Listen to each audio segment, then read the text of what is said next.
All casseroles use different products as extenders to the meat or the other ingredients that you are using. This particular casserole uses rice as an extender. There's brown rice and there's white rice. Now white rice is the one that we're used to using. It's the equivalent of white bread.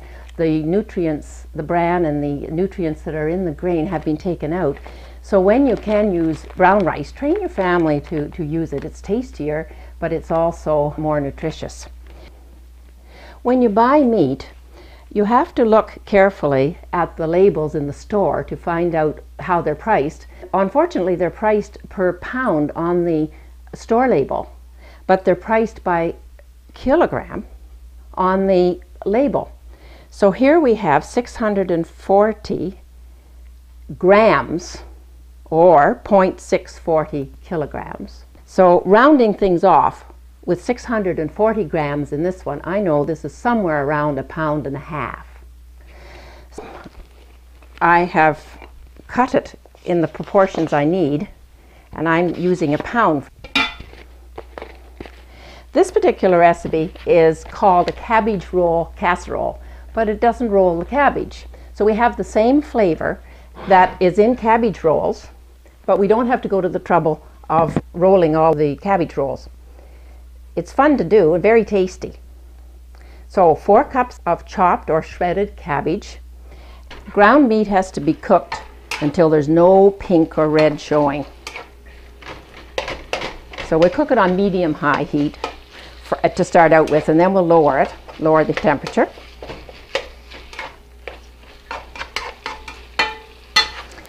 But I'm going to do this until there's no sign of pink or red in it.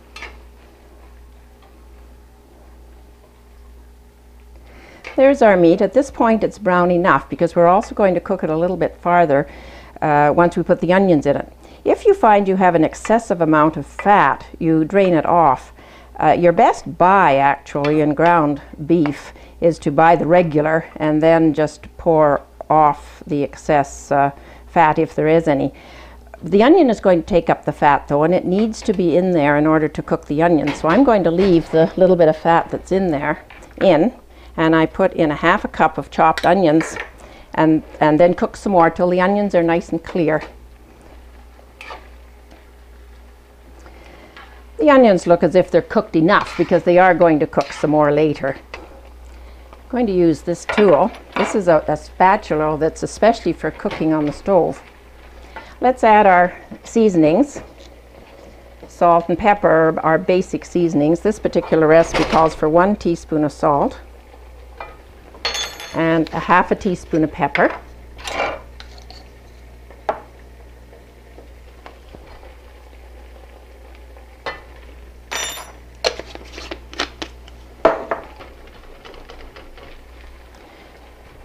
Now we use a can of diced tomatoes. Tomatoes you can buy whole, you can buy them diced, and you can buy them crushed. Don't buy the crushed for things like this. Now diced just means that they've already been cut up for you. If you do happen to get whole tomatoes, then you just cut them up. They were the same price actually, so it didn't matter. You may as well buy the ones and save yourself the work of cutting them up. Tomatoes are a wonderful base in casserole dishes. So we have rice, tomatoes, meat, and cabbage in this one.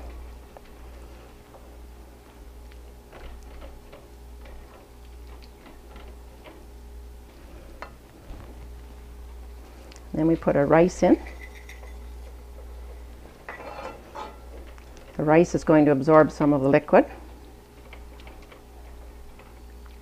We'll just bring it back to a boil and simmer it for maybe 5 or 10 minutes.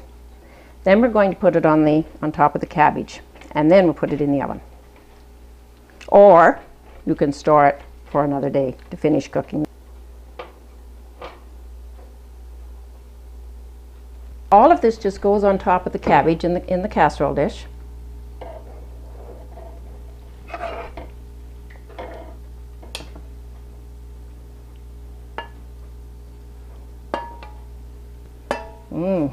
Looks good. You can put this right into the oven right now if you'd like to, but there's no reason why you couldn't. Let it cool a bit and then cover it, put it in the fridge for a day or so, and then cook it.